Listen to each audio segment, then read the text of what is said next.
The Big Ten's back. The smoke is still here, though. It is. And then, Terry, I can't believe we didn't get into this last time. Skip Bayless might be out of a job. He might be Skip Jobless. And if you don't know who Skip Bayless is, he hosts on FS1, which is probably the third most popular, I would say, sports network behind ESPN and NBC Sports, or maybe I should have them flipped. But a very well-known voice, if you like those sort of shows in the morning where two guys on ESPN, it's Stephen A. Smith and Max Kellerman. On FS1, it's Skip Bayless and Shannon Sharp. Yeah. And Skip Bayless is kind of like the Anthony Hopkins of this crew, because I don't remember Skip Bayless ever as a young person. He just kind of came onto the scene as this old dude with a terrible haircut. Yeah. But I did want to get into this with you, Terry, because his contract's up apparently in a month with FS1. And he made some comments. I want to read him verbatim. He made some comments about Dak Prescott, who is the quarterback for the Dallas Cowboys, which normally would mean some of America hates him, but most of America, because they're supposedly America's team, loves him. And Dak came out in a moment of honesty and was talking about the depression he suffered during the COVID pandemic. Mm-hmm. And this was Skip's response. He was not sympathetic. He's the quarterback of America's team. The sport that he plays is dog eat dog. It is no compassion, no quarter given on the football field. If you reveal publicly any little weakness, it can affect your team's ability to believe in you in the toughest spot. You've played at a higher level of football. I never played anything but touch football during recess. What do you think of what Skip said? First and foremost, I just think it was really tone deaf. I think it was just like, taking into consideration everything that people are dealing with right now, dealing with the pandemic and dealing with all the social issues that are going on in the world. I think there are, I would venture to say, more Americans than not, whether they're accepting of it or diagnosed of it, that are dealing with mental health issues, then depression and anxiety, than there are not. So it's a very touchy subject to be addressing in that manner right now.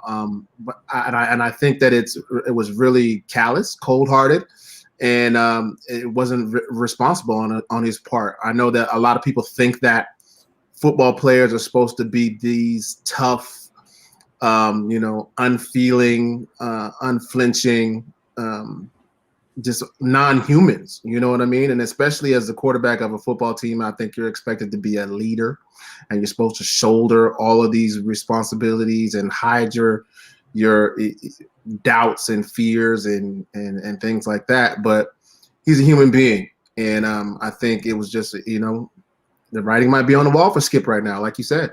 I'm going to defend him because I think what he said is right. As someone who has battled depression my entire life, still battling it, I know that I know how people look differently at you. And this is, you can say that, that football players or behave as non-humans, but it is an incredibly alpha competitive, sport and profession that players shoot. And I'm going to talk about professional athletes as a whole. So the easy take is to condemn Skip and to support Dak. But imagine this scenario, Terry, and be realistic here.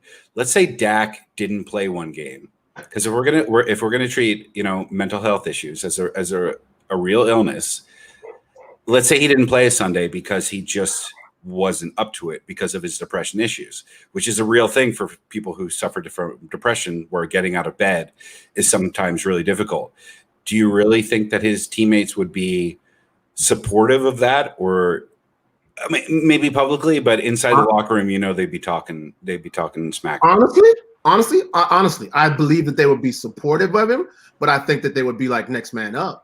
I think that it would be like, okay, Dax isn't our quarterback right now because he has some other things he has to deal with. Mm-hmm. But I don't think they would be like, oh, he's weak. He shouldn't be our leader, or he's not capable of being our quarterback just because he's dealing with some mental health issues. I think that just maybe it's the next man up. And you don't think that there would be any sort of fracture of trust in that relationship? You think? I've just, maybe this just is an old school thought, because my dad's an old school athlete, and I mostly speak with old school athletes, and they are not as accepting. And I don't know how much this gets passed down into current generations of players, but I imagine a lot of it does. They're just not accepting of a lack of toughness. And what I think Skip was, and Skip clearly, like we said, is the Anthony Hopkins of sports commentators, comes from that school of thought. Like, if you need to hurt emotionally, if you need to hurt physically, you hide it as much as possible. Right. And I'm an old school athlete, man. I'm in that train of thought. I was raised by an old school athlete, my dad as well. And I was raised around boys, and I was raised around tough alpha men. And so we hid our emotions for our entire lives. For the most part, I kind of still do. But as I'm maturing and growing older and learning more about the world and learning more about myself, I mean, honestly, I'm telling you the truth, just because of this whole pandemic that we've been going through, since February and March, finding out more about my own self. You know what I'm saying? I just think that I've come to be more accepting of mental health issues, because it's like, to me, and again, I've come miles from where I've been in the past. To be honest with you, in terms of accepting other people, in terms of where I'm at with this particular issue, I think I now see mental health issues the way that I would see somebody who has blown out their knee. It's not your fault that you blew out your knee. I'm sure you don't want to have your knee blown out. I'm sure you would rather not rehab for the next 9 months, but it's something that you have to take care of. Your mental health is something it's just part of your physicality that sometimes gets broken, and you need to fix it. And I guess that because again, I've been battling mental health issues forever, and I don't tell anybody, for the most part, about them, because even those who say that they are accepting of them, there is this, even if it's good natured, even if it's good intentioned, there's a different way that they behave around you, or that they treat you. And I've never been in as much of an alpha situation as an NFL team, so I think that's what Skip, and Skip Bayless's job is to be a contrarian, for sure. Like, he's the only time you hear about him is when he's saying something like this. Right. And I don't know if Fox Sports is going to renew his contract, but it's kind of one of those instances where they might not, because he was doing what he's been paid to do. Like, they lured him away from ESPN because he was this contrarian. And then this is kind of what's frustrating about the media landscape. It's like, we put these expectations on you to push the envelope. We never define exactly what the line is, use all these cliches.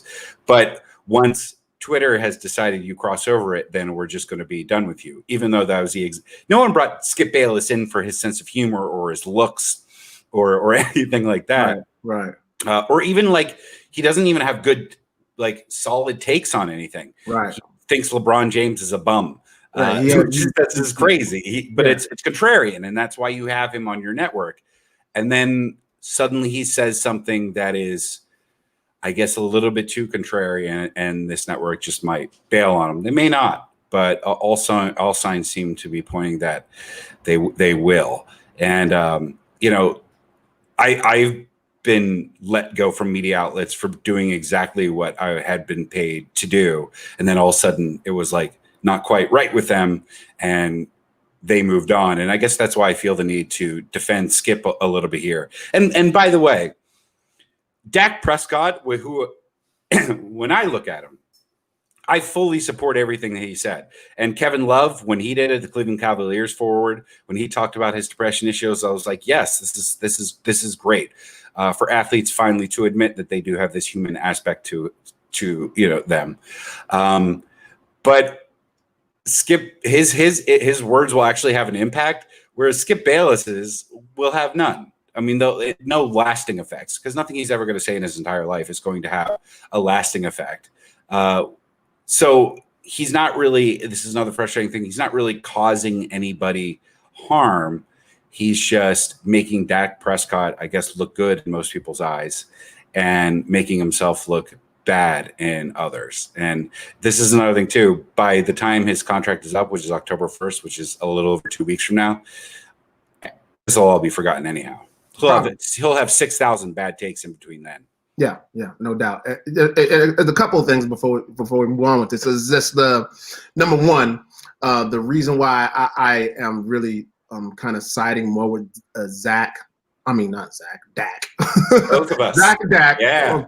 I mean, in this climate that we're in right now with football in and of itself, dealing with CTE and post-concussion syndrome and all the after effects that ex-football players are facing right now, I think that it's really tough to make a statement like he did. You look at all these superstar football players that actually have killed themselves, over the past decade, dealing with CTE, which leads to depression and all sorts of mental disorders. It's just a terrible, terrible whirlpool to jump in if you are Skip Bayless, for one, and for two, regardless of what happens, whether he gets released or if he gets released, I believe that Skip Bayless is not going to be looking for a job for very long.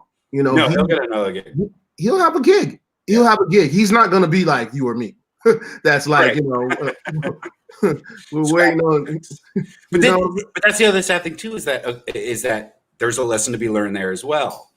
And this is always the problem I've had, is that I guess I'm not enough of a fireballer. I don't lob enough bombs, and maybe I should.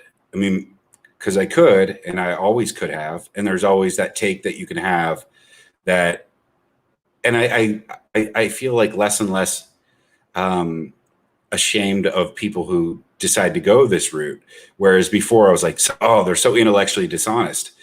People that I've worked with in the past, Dory Monson, for one, he's not honest about things, but he's found his niche. And I don't fault him for exploiting that niche as much as possible, because he's making a great living at it. And then I gotta ask you this question before you jump off that, just so we can dive deeper into that kind of conversation a little bit.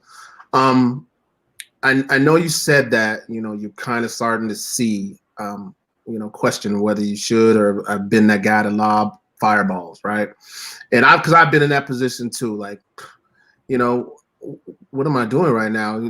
I see these other people that are doing these crazy stuff that let's just face it, that are really not that clever, that are really not, that necessarily talented at, whatever, but they are talented at doing what they do, which is, starting shit. So, right. But would you do that though? Why? I mean, could you live with yourself? I know, and it's tough to say that, sitting on the sideline, but could you live with yourself, knowing that you weren't true to the person that Zach is?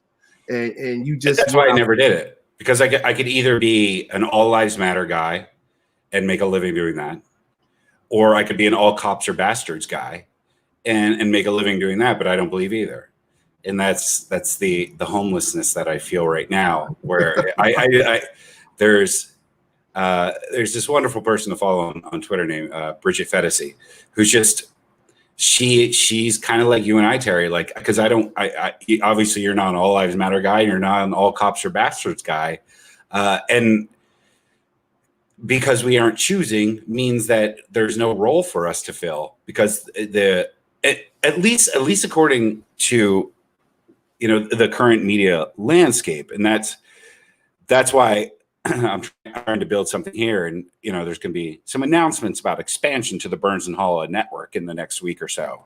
But I think that there is an appetite for sort of nuanced thinking. It's just that you and I, Terry, grew up in this sort of old media where you had to you had to be a right-leaning host or a left-leaning host, and that's how you were branded as. And they just kind of plugged you in, or and Terry, I'm gonna be honest with you. In your case, you were a black host. I've heard you described that way. Yeah. Just to be honest with you. Yeah. And white program directors would pat themselves on the back for, look how many hours of black programming we have this day. Yeah. And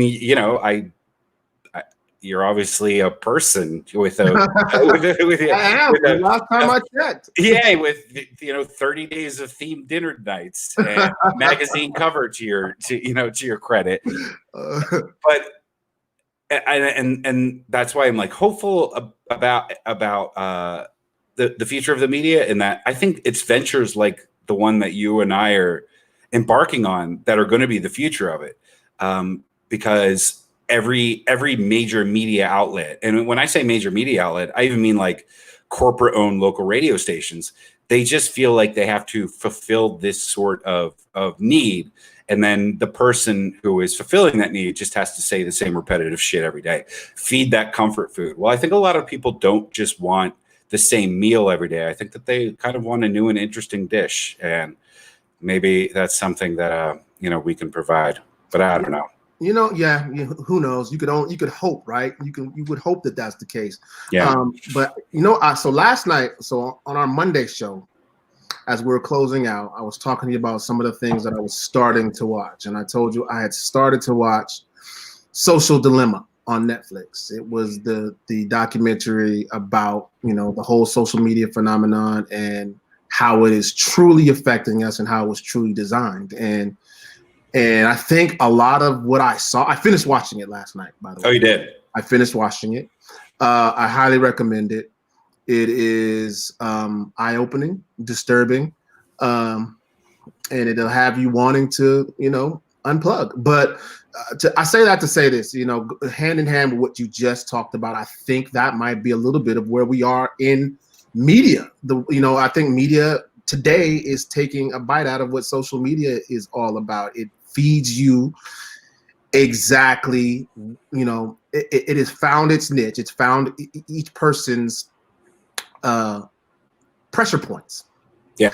What drives people to spend time at that station longer, or keep your knob dialed into that station for that long. And it's, for a lot of people, they like to be enraged. They like to find out, they like to spend part of their day being angry at the other side.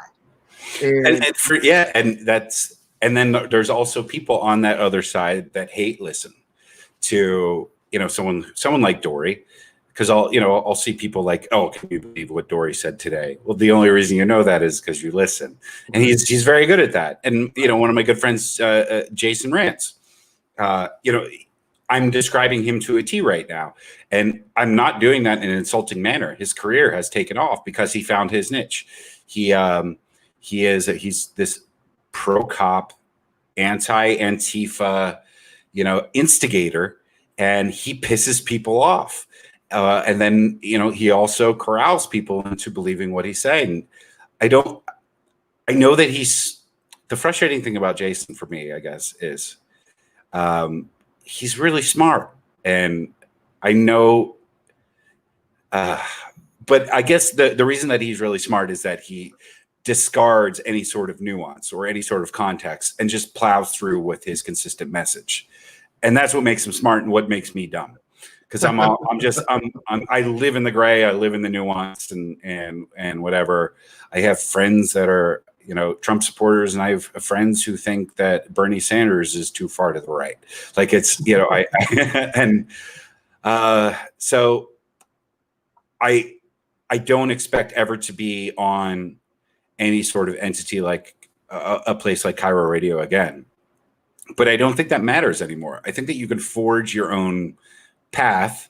And I think that you and I have a pretty good opportunity to do so and actually be the authentic people that we are, instead of going to bed at night and avoiding our wives' eye contact because we said a bunch of shit that we didn't really mean. Yeah. I'm okay with that, man. I'm okay with being able to, look myself in the mirror and know that I was true to myself for the most part. And then, you know, and the other thing is I'm not above learning something new. I'm not above, finding, your viewpoints, and then, kind of finding where you're coming from and seeing if we can find some common ground in that. And I think that is a lot of what's missing in today's world, whether it be the media or just social media, or whether it just be, you and your neighbor, man. People have lost the ability to find common ground. But that's a great question, Terry, because is that really true? Or because I don't, when I interact with people in real life, because I do go outside sometimes when the smoke. You brave the smoke. Yeah, I do. Yeah. No one is having these sort of discussions that Twitter or CNN or Tucker Carlson would make you think would be the only discussions that people are having. Right. Like nobody is actually debating the merits of defunding the police force or reallocating funds or whatever things that seem to be the top stories every day in the real world when you're out stomping the sidewalk. But it would seem as though that's all we, the media believes that we're talking about. I mean, I interact with on certain days with hundreds of people a day, and none of this stuff ever comes up because we all have the same concerns. Shit, rent's due in 2 weeks. What are some specials today that can help me save a little bit of cash? What's college going to look like this semester? Is my kid going to come back home in November because there's been an outbreak? These are the kind of things, and they're mostly apolitical issues. Yeah. So me on the flip side of that is, and this is a lot of the reason why I've been, I've been exhausted, to be honest with you, Zach. As the Black host, I feel like, so I am, and this link is on my page, my social media page, but I am most of my white friends' Black friend.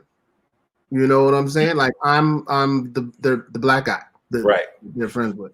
And so with all the issues that are going on in the world right now, with the from the George Floyds to the Ahmaud Arbery's to the Sandra Bland's to the Breonna Taylor's, the entire Black Lives Matter movement, everybody wants to ask me like how to move forward, or what this is about, or do I agree with Black Lives Matter, or why are they kneeling, and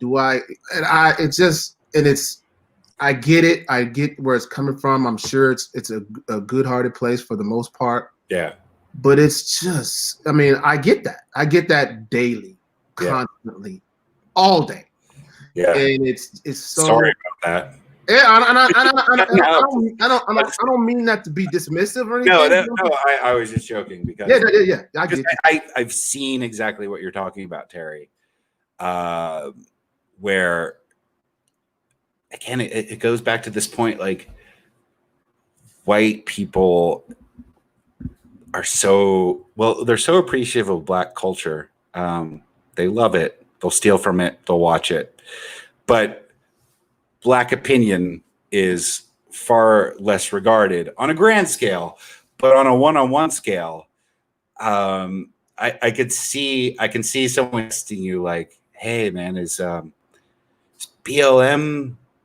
Are you cool with BLM?" And then you text back, and he runs to his wife. He's like, "The Black neighbor texted back."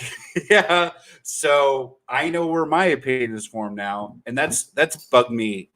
I saw that happen so often in the Cairo newsroom. Even, dude, when you were first in, before we really knew each other with the barbershop, when you came in with the barbershop, it was like, oh, this is the hour of a week where Black people are in the newsroom. And everybody would like freak out, like, oh, Terry's here. They would talk differently than they ever did.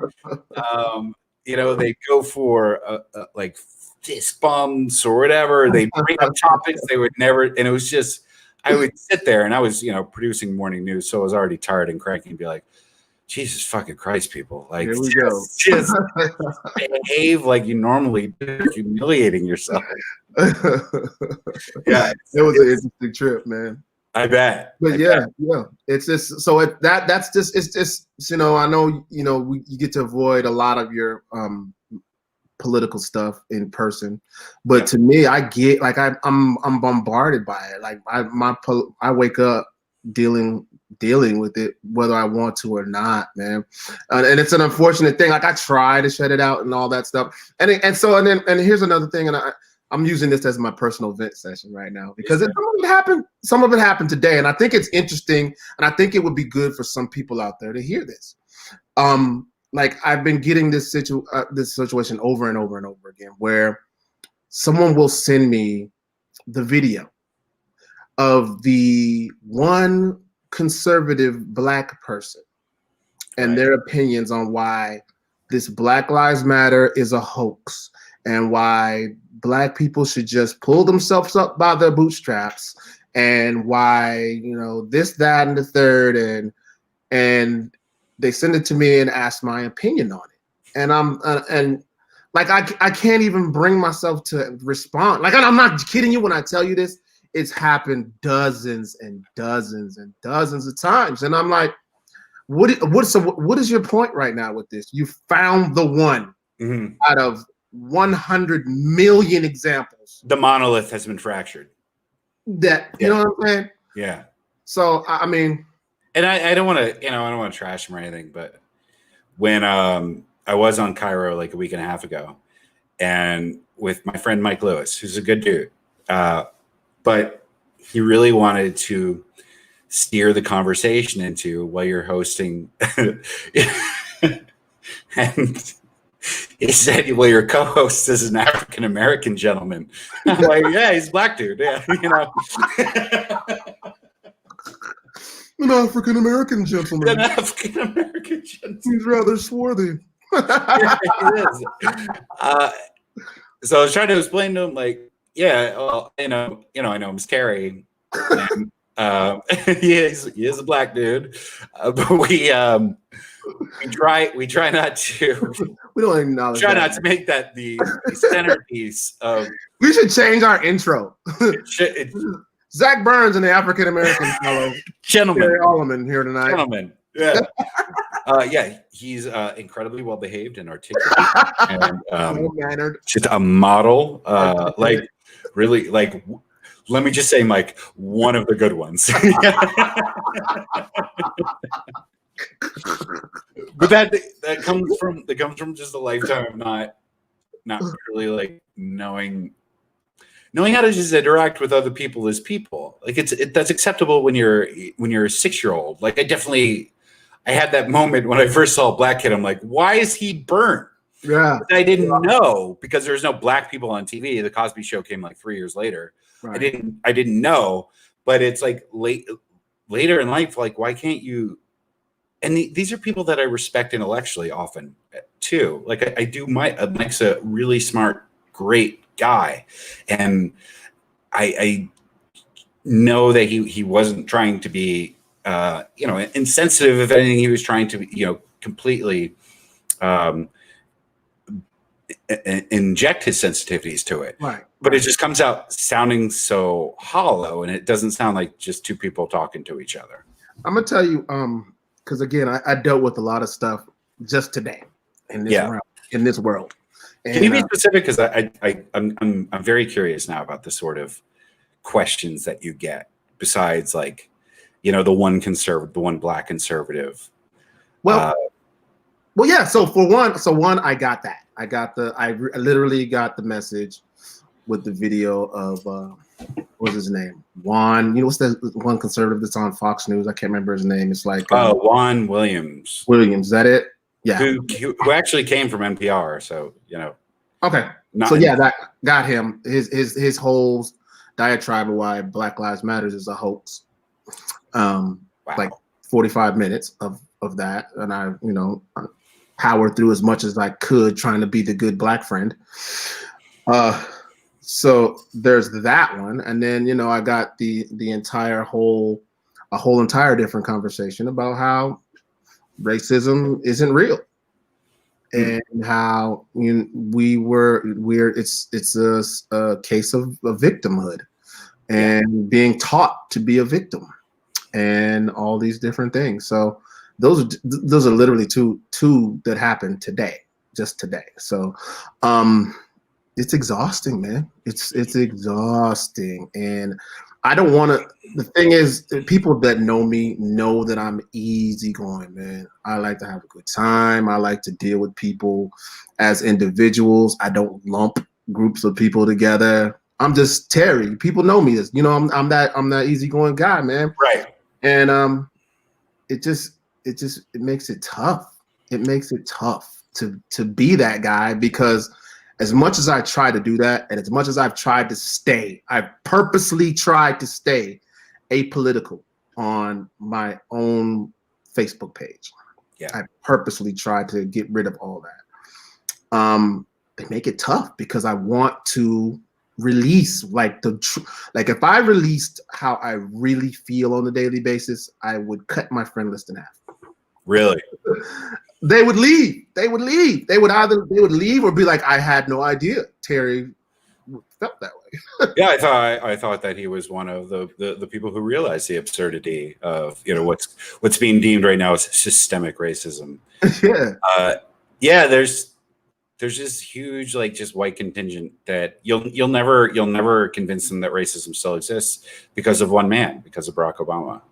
That now that it's 44-1. It's everything has been fixed. Yes. So and then they'll be like, I remember, the most predominant, and this is what ended up coming up to bite him in the ass. Bill Cosby used to attack young Black culture. And then Hannibal Buress, a comedian who's 1/50th as famous as Bill Cosby, was like, are you serious, Bill Cosby? You're going to talk about dudes sagging their pants? Which by the time Bill Cosby talked about it, no one had done for 5 years anyway. Right. And Hannibal Buress was like, you raped 30 women. And that led to and now, Bill Cosby is a Cosby's a convicted felon. Yeah, it's crazy to say, right? It really is crazy to say. Eddie Murphy is free and making movies, and Bill Cosby is in prison. Suge Knight might get out of prison before Bill Cosby does. The dude ran someone over. We all knew he was a bad guy. He beat up people. Killed Tupac.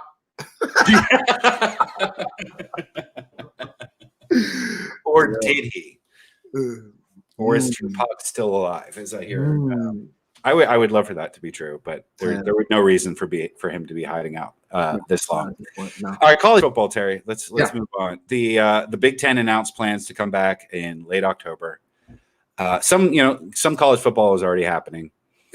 The Pac-12 is now feeling tremendous amounts of pressure to figure out whatever they need to figure out. The students are slowly becoming student athletes again. How do you feel about this? I'm torn. Tell you the truth, I'm torn. I'm torn for a number of reasons. Number one, I love college football. Mm-hmm. I love college football more than any sport on the planet. I love my alma mater, University of Washington, more than any football program on the planet. I was just in withdrawals, knowing that I wasn't going to have any UW or Pac-12 football this season.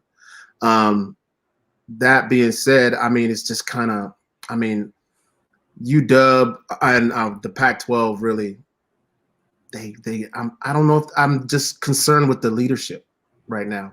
Yeah. For a number of reasons, who's really running the show right now? Are we really just following the lead of everybody else in the country? Are we going? We followed them to this point where we're at right now, right? We followed them to the point where we didn't. Well, okay, we're not going to play like the Big Ten. And then now that the Big Ten says, "Oh, now we're going to play," so now is that what we're going to do now? Because the Big Ten and everybody else is playing, we're going to decide all of a sudden now it's the time to do it. What's been the deciding factor that they now have some new testing or some new different protocols? Well, I mean, what other conferences are playing? Yeah. So I mean, I'm torn. I do want to see the Washington Huskies play. I don't want to see anybody get sick. Because it's weird that now the way that we approach COVID is, there's the death rate is lower than it was in, say, April. But COVID isn't about just not getting it or death. Like, there's all these levels in between.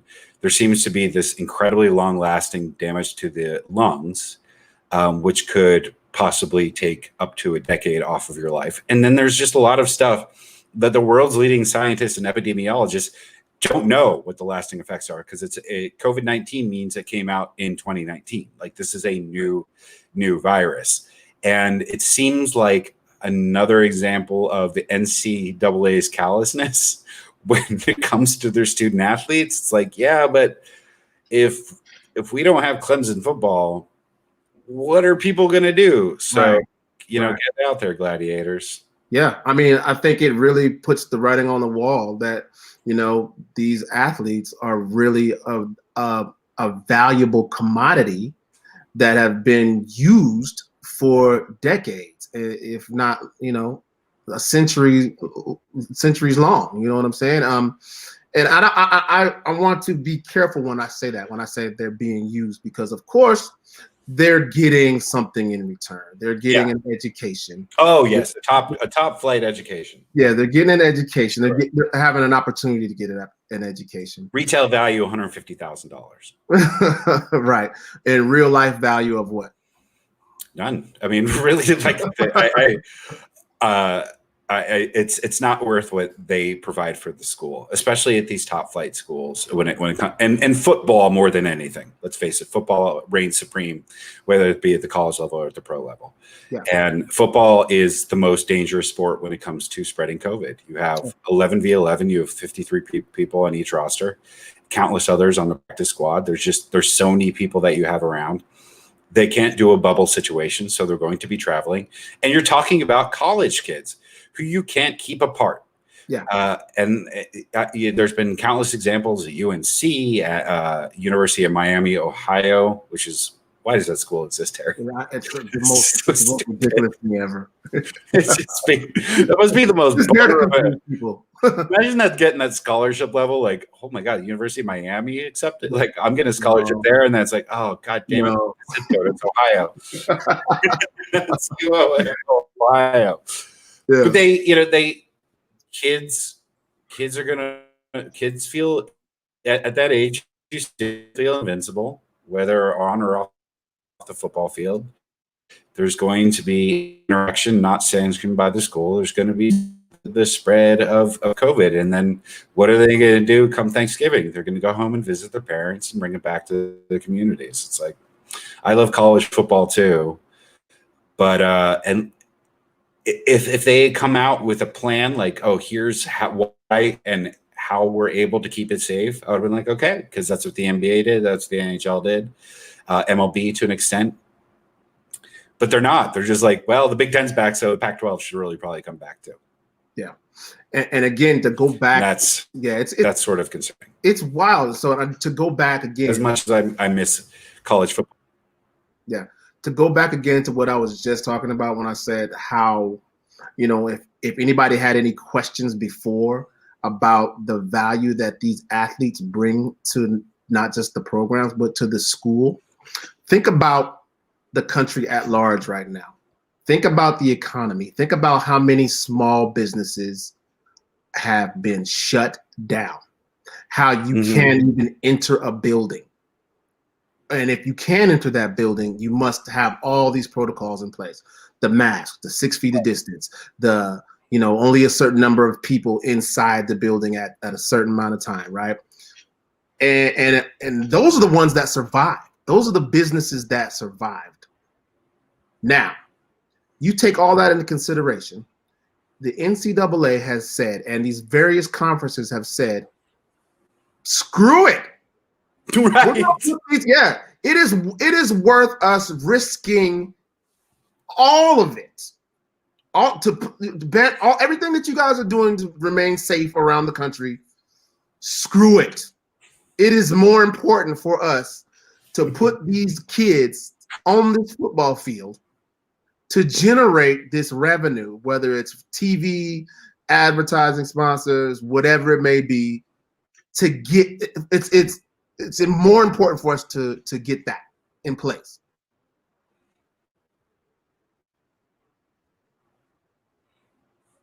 Because the alumni, I'm sure that's another thing. They're upset with the schools for not putting the alumni older, and a lot of people, even though they're more affected by COVID, that are older, seem to believe less in it. Just there's poll after poll. So that I'm sure there's several donors who are like, if you're not going to field a team this year, I'm not writing my check.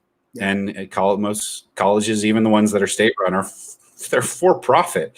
They can't actually announce a profit, but they put it in their coffers and they have it for later. They rely on those checks for sure, and they're clearly being pressured, and they're caving to that pressure. And there's so much. Without there's just so much at stake, man. And again, that's why I'm saying I'm really torn about this all, because I know there's so much at stake I could care less about the top people who are making the millions and the billions of dollars, or what's at stake for them. I'm talking about these young men, what's at stake for them. You look at if every other conference in the country is going back to play, mm-hmm. and my school is the only one that's not going, what does that mean for me as somebody who may have an opportunity to play football at the next level, to take care of my family, to make hundreds of thousands, if not millions of dollars, and I'm not having the ability to showcase my skills this year? That's a missed opportunity, for one. For two, if I'm a kid that's looking to go to college, and I'm thinking of the University of Washington or one of the Pac-12 schools as an option that used to be one of my top options, and I'm a senior out there, I don't get a chance to see these guys play. I don't get a chance to go to the game. I don't get a chance to experience what that's all about. Guess what? I'm striking the Pac-12 off my list. I'm going to go to one of these other conferences where they're playing football at. So yeah, there's just a lot of stuff at stake. And then the high school kids that are actually signed already, that committed to come to University of Washington, what do they do at this point? Just go to class. I'm talking about the kids that are still in high school, that have signed their Well, how early can you sign commitment papers? You can't sign a commitment yet. You give mostly verbal commitment that say, right, yes, I want to go to the University of Washington, which means nothing. You can break that at any time, obviously. You can break it at any time, and that's what I'm saying. They could just break it. Good. I'm getting out of here. I'm not going to that school. It just seems more evidence that we should really just be separating. I don't know. These. I understand that a very small percentage of NCAA athletes go on and actually make $1 from playing, but it's that seems like the promise made to almost everyone coming into a school, at least for the major sports. And I'd be curious. You obviously went to UW on a scholarship for football. Where were the promises made to you? How much was I didn't get courted, believe it or not. Really? Yeah, I didn't. Yeah, it's amazing, because man, I could throw screen passes like hell of a screen pass. Yeah, but I don't know if you had the situation where the coach actually sat in your living room, and what is that meeting like? It's a lot of things that go into the recruiting process, and they do a really good job of getting to know you as a person. They know what your triggers are, what your buttons are. Mm-hmm. They ask questions because they spend the whole couple of years courting you, getting to know you, asking questions of your coaches, asking questions of the people that are around you, so they kind of get to know you, right? But then, especially back then when I was getting recruited by UW, they were coming off a national championship, right?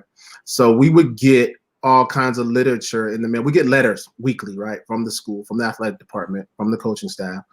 And it would include stuff like, first of all, it'd be like, you get stuff like, Seattle is the #1 place in America to live, for business and this, that, and the third. But then it'd be like, we sent 10 guys to the NFL last year. If you're looking for your best opportunity to learn and play and get to the next level, Washington is the place you want to be at. So it wasn't like they weren't coming in and saying, hey, we're going to send you to the NFL if you come here. But it was really implied, like, listen, we send guys to the NFL. We had, 5 guys on our offense last year that were all Pac-10, 2 guys that were drafted in the first 3 rounds. This is what we do. Right. So it wasn't a promise, but it was always a reminder. Yeah, it was. So there was that from the coaching staff. It was always a reminder that we send guys to the NFL, right? So not only do you get that, but then at these big schools like a UW and a USC or UCLA,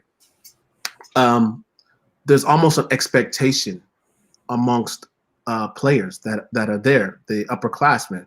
Like once you come in, like I remember vividly coming in as a freshman, and the upperclassmen, like they were all dialed in. These are guys that that have been 4 and 5-star athletes for their entire life, right? So they probably were grooming themselves or being groomed to go to the next level from an early age, right? So you get to college, you're playing against guys that are going to the next level. You're playing with guys that are going to the next level. You automatically assume that that's the path you're on. That's why you're there. And so I remember sitting there listening to guys that were saying like, "Oh, I gotta, pull my socks up in practice all the way in high school. I mean, in practice and in my games at UW because that's what I'm going to be doing next year in the NFL. You can't, if your socks are down, you get fined. Or I got to practice tucking my jersey in because on the next level it's going to be like that." So it was an environment where everybody thought they were going. And I don't know what a better system would be, because it's, there's other extraordinary talents that get rewarded with a scholarship for sure, whether it be smarts or the mastering of a musical instrument. But there doesn't seem to be nearly as much corruption and exploitation when it comes to those other scholarships. And how much did they talk about, oh, well, yeah, we sent 10 guys to the NFL, but we sent 112 home with degrees, hopefully none. It's not really talked about. I mean, sometimes, you get that conversation, especially when you're with your parents, like we graduate 95% of our athletes or blah, blah, blah, blah, blah. It's never that high, but you might get that every now and again. But I mean, the big picture is football. I mean, this used to be the big running joke. They would always say, hey guys, school is first, football is second. They would do that every time. Hey, in our program, school is first, football is second. Right. They would tell you that every time verbatim. So I mean, we knew, what was paying the bills, and so that's you can not answer this question, but did you get special treatment in classes? You can say no comment. No, I really didn't. Here's the thing. I'll just be completely, honest with you. And I talked about it earlier in our show, and it was about a totally different subject. Is people out there, they know me. They know what kind of person I am, and it goes in line with what you were talking about. Would you lob fireballs if it helped your career? Right? You probably wouldn't do that, right? So I was. I don't want to say honest, but what's the word I'm looking for? I was going on my own merits to a fault. Like I would do my own work. Even though there might have been some opportunities to, cut corners.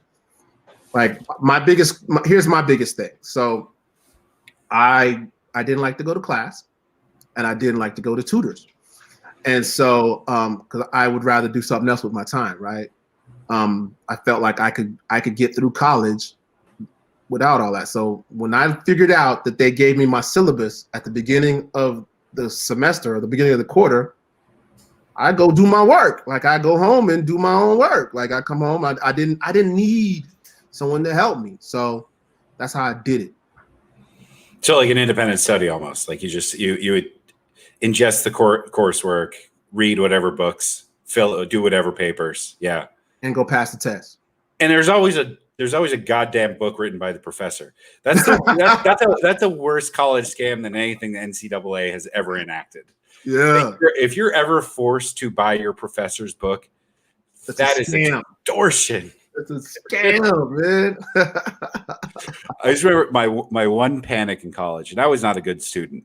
I was so immature, and left my small little burg in southern New Jersey, and then all of a sudden, lived in this massive city of Boston, and just didn't have the discipline to make myself go to class. I wasn't there on a scholarship. I had just high school was easy, Mm-hmm. And I remember one day showing up to a class, and everybody was handing in papers, and I had no idea what the paper was about. I'm like, well, shit. So I still have stress dreams about that day. Where it's just like, what are you doing? Well, our paper's due today. I'm like, oh God, I'm so far out of the loop right now. I don't know what's happening. Oh my God. That reminds me of a funny story. I'm going to share this with you. I don't think I've ever said this publicly before. So going in line with what I told you just a second ago, I would get my syllabus and do my thing, right? So I had a class, I think it was like a criminal justice class, right? And they gave us, they said the final is coming up. There's going to be an essay portion on this final, and it's going to be one of these three topics. It's either going to be A, B, or C, right? So I said, okay. I went home and I studied A and B, and I got tired, and I'm like, oh, I can't. I'm not. It's going to be one of these two. Yeah, the odds are in your favor. Come to class. I'll be damned if it ain't C. Like nothing about A and B was on the test at all. Nothing, and it was C. And I'm sitting there like, you gotta be kidding me, dude! Like I didn't study one single thing of C. That's great. Not one thing did I study of C. And I don't know what the college experience is like too now. I can't imagine you actually hand in printed papers. That seems so antiquated. It was borderline being even antiquated when I was in school. But kids now will just never know the tiny little cheats you would take to make your 5-page essays go from 4 1/4 to 5-page. When you could write extra big. you could boost the font. You could go from like Courier New to Courier Post. Difference. Go from 11.4 to 11.7. Just shave the margins a little bit. Oh man, we're dating ourselves right now, man. I know. It's true. It's very true. I have a buddy that I went to school with, that every now and again he'll send me a text, or he even puts it on Twitter sometimes. When he'll be like, "Did you find that in microfiche?" Like I don't know what people even know what microfiche is. Like I used to go study in the library and have to use microfiche. How bad did microfiche suck too? Because you had 6 years worth of newspaper articles on like this tiny little sheet. So if you moved.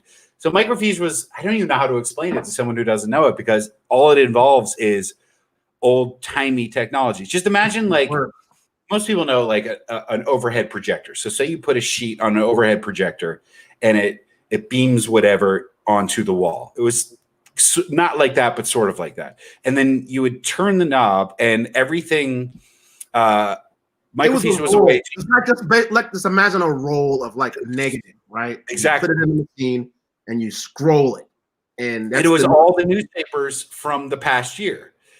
But there was so much crammed into such tiny little images. Let's say you needed something from August 12th, you'd be like, all right, here I am on July 17th. Let me just take it a little bit. God damn it, I'm October now. It was the worst way to research something. And if you've seen movies from that time, like especially ones about like investigative journalists or whatever, Detectives. they all use it like professionally. They're like immediately to May 25th. I'm like, that is bull. How do you do that? Yeah, no one does that. And then you're getting this negative version that you can't print out. Right, exactly.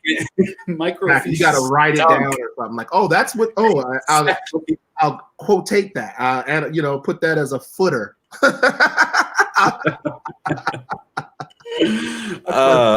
I feel like so happy and thrilled that I lived on the generation that went from everything in print, everything to online, and I saw that transition because I still have the ability to appreciate when we didn't have anything like that, and it seemed almost impossible that we got stuff done. Like that I had to write a paper about somebody and I only had one library near me. And if that library was out of a book about that person, I just had to wait. Yeah. I just had to wait for that book to come back. And the only way I found that book was because I had taken a 2-week course on the Dewey Decimal System. Do they even have the Dewey Decimal System anymore? Like that was something we had to learn how to use the Dewey Decimal System. I know. In elementary school. Like I don't even know if I remember how to do it. Like the S and the whatever and then I go in the aisle and find the S and the fiction or nonfiction or it would be genre, fiction, it would be genre, author, and then like shelf number, but I honestly I don't know. And then Dewey was actually a person. Like, we had to learn about Dewey too, and everybody we thought like, Jesus, this guy is transformative. Like, how would everybody would just be wandering around the library, never able to find their book without this guy? and now it's just like, are you kidding me? Like, yeah, exactly. Now, not only will I just then I'll just have it read it to me. I'm so freaking lazy. I don't even want to read it. Read it to me, book. Read yourself to me. That's true. I still remember when you would in the early days when you would play computer games. One of the first games that I had one of the first games I had was Jeopardy, and then the one that actually started causing me to spend hours playing was Where in the World is Carmen Sandiego? And that game you had to answer different clues to find this woman named Carmen Sandiego who was like this arch criminal.